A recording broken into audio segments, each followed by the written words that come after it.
Are you tired of hearing about equity yet? Are you tired of hearing about fairness and inclusion? Everything must be equal. The disease of equity is infecting all sports. Just think about it for a second. We hear about equity in the NFL. There aren't enough black head coaches. They blackballed Colin Kaepernick. We constantly hear about equity in professional basketball. Even though no one watches the WNBA, the mainstream media, they continue to promote it like people actually care. Pick your sport. Soccer, tennis, golf. It doesn't matter. Whatever sport you enjoy, the woke movement is trying their best to ruin it with the myth of equity. Since last year, and it's ramping up even more right now, but since last year, social justice warriors have set their sights on March Madness, which in my opinion is the crown jewel of basketball. Outside of the NFL, March Madness is the best event in sports. And when I say March Madness, I'm talking about the real March Madness, the dudes. The NCAA, in an attempt to appease the unappeasables, they are now labeling the women's basketball tournament March Madness. You know, in the feeling of fairness and equity. It is nothing but a virtue signal to temper the hurt feelings of woke Twitter. These people are nothing but pretenders. I could come on this channel and tell you guys that the WNBA is the most exciting sport on television. Does that make it true? No.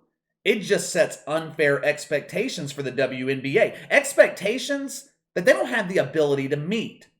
Just because you call the women's tournament March Madness doesn't make it March Madness. It just makes them pretenders.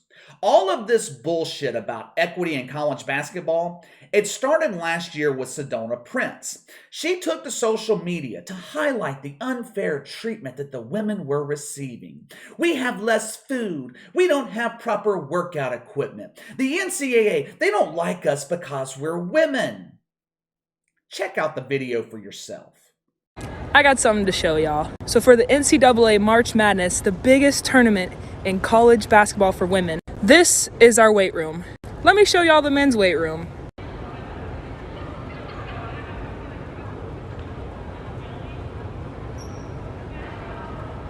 Now, when pictures of our weight room got released versus the men's, the NCAA came out with a statement saying that it wasn't money, it was space that was a problem. Let me show y'all something else. Here's our practice court, right? And then here's that weight room. And then here's all this extra space. If you aren't upset about this problem, then you're a part of it. This short video, it prompted government officials to start pressuring the NCAA for more equitable treatment for women. 3 Democratic congressmen, they sent a 6-page letter to the NCAA, pushing them to make everything fair. This is just great. The federal government, they are known for their problem-solving skills. They are known for their ability to be efficient. Just look at how well they run the post office. I can send a letter to my neighbor across the street. The post office can have it delivered within 7 business days. Now that is fucking quick. The NCAA, an organization filled with nothing but cowards, has folded to the pressure from Congress and social justice warriors. They have made it their mission to make the 2022 version of March Madness equitable. You know, it's ironic when you really think about this. No, it's not ironic. It is downright hypocritical. Where was all this talk about equity when Leah Thomas was cheating his way to breaking records in women's swimming? Where were all these feminists? I see all these feminists now pushing for financial equity in basketball. Where the fuck were they when the young women on the Penn swim team needed them? They were silent. They didn't say one fucking word. We have been covering Leah Thomas since November, December? Not one time has ESPN published an article talking about how unequitable it is for the NCAA to allow Leah Thomas to compete against women when she was born a dude. Hell, Leah Thomas barely gets mentioned by ESPN. The worldwide leader in bullshit, they pretend Leah Thomas doesn't exist. But when it comes to women's college basketball, the sport that produces young women to transition to the place where careers go to die, the WNBA, ESPN is all about equity then. I found this clip of Chiney Ogwumike. It's from last March, and I'm sure I mispronounced her name, but I have never heard of her before. The mainstream media, they describe her as a star WNBA player, which is complete bullshit. There is no such thing as a star in the WNBA. In order to be a star, people have to pay attention. You have to cross over into the mainstream. There is nothing mainstream about the WNBA. It would be like calling Bomani Jones a star. Listen to what Chiney Ogwumike had to say last year about the NCAA's treatment of women. Oh, she was so outraged. She was so offended. See for yourself. When I saw the pictures and videos of the weight room, I was mad. I was livid.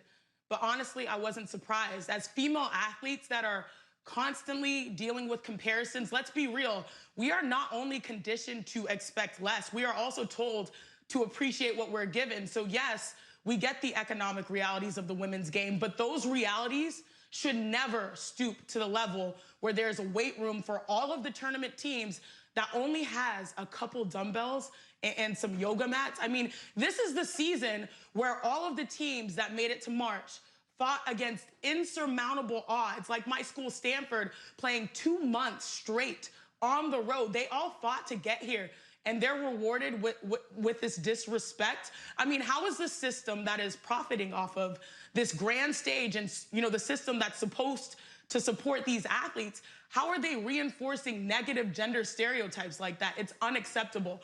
First off, let me start with the comparisons. As female athletes, we are constantly dealing with comparisons. What she is talking about is women's basketball being compared to men's basketball. Now, I know this is a difficult concept for social justice warriors to understand, but it's called the free market. What else are we supposed to compare women's basketball to? Are we supposed to compare it to salad? Are we supposed to compare it to Joe Biden's speeches? Perhaps we can compare it to Kamala Harris, who is just as clueless as Chiney Ogwumike. When you're in the market for a new car, what is part of your process? You compare vehicles. You compare Ford to Chevy. You compare Mercedes to Lexus. You don't fucking compare them to Schwinn. Man, that Lexus drives great, but I will get much better gas mileage on that Schwinn. It's called competition, and whether the mainstream media wants you to believe it or not, women are in competition with men when it comes to sports. Normal people, we only have so much free time. We're not like social justice warriors who have 24 open hours every day. Your average Twitter user, they have all the time in the world to watch both men and women's basketball. We don't. We're busy. We have careers, family, friends, golf, active social life. We have to choose wisely how we spend our free time because it's limited. So when I'm watching March Madness tomorrow, who do you think I'm going to watch? I hate to break it to the ladies, but you're just not as exciting to watch. I know that's a tough pill to swallow, but it's the truth. The truth can be painful, and it's not something you're going to hear from most people, especially the mainstream media. They're not going to tell you the truth. We must consider their feelings. I don't give a shit about your feelings. I would be giving you a disservice if I sat here every day and I lied to you. Women's basketball is boring. It's as simple as that. And that's not just my opinion either. You'll see in the numbers in just a second that most people feel the same way I do. Which brings me to my next point with Chiney Ogwumike.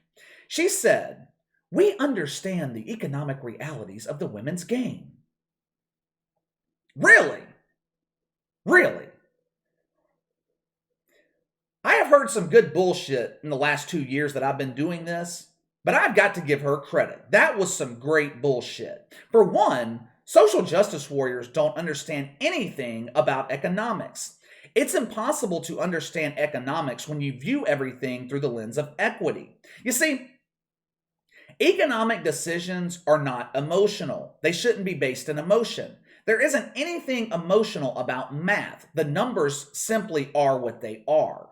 And two, if these people really understood the economics of women's basketball, then why are they complaining about unfair treatment? Why are they complaining about equity? Let's look at the real definition of equity, not the woke definition, which constantly changes. I'm talking the real definition. Equity, the quality of being fair and impartial. Okay. The woke take this as everyone must be treated fairly no matter the circumstances. But normal people, we take it for what it really means. Let's be really fair here, real equitable.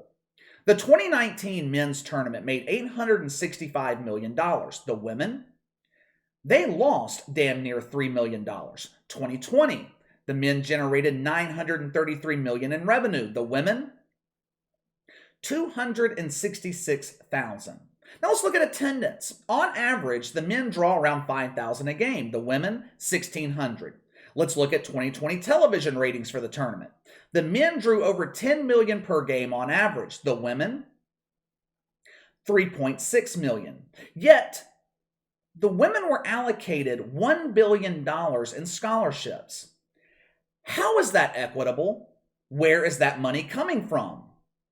It's coming from the men. They're the ones generating all this money. So how is it unfair that they're given more amenities?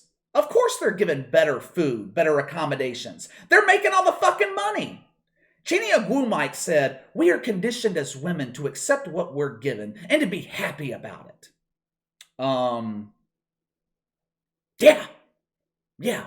I mean, if you look at this purely from an economic perspective, women's basketball is a charity. There's an old saying, don't bite the hand that feeds you. The truth is, without men's basketball, men's sports in general, women's sports cease to exist. Look, I don't have anything against women's sports. I have no interest in them, but I have nothing against it. At the college level, I don't mind the money from men's sports being used to give women the opportunity to earn scholarships. Women should be given the opportunity. But my problem comes in when you start whining about being treated equally financially, when you don't generate revenue, or when you're losing money, which women's sports do, you don't have the leverage to make complaints. Have you ever given money to some bum, or maybe bought him an Egg McMuffin from McDonald's, and they complained about it? It's happened to me once or twice. I give some dude my loose change. He asks if I have any dollars. I give them a candy bar or something like that. They ask for French fries. It pisses you off when it happens. Because when you have nothing, you don't have the right to negotiate what you're being given. Take it and be happy about it.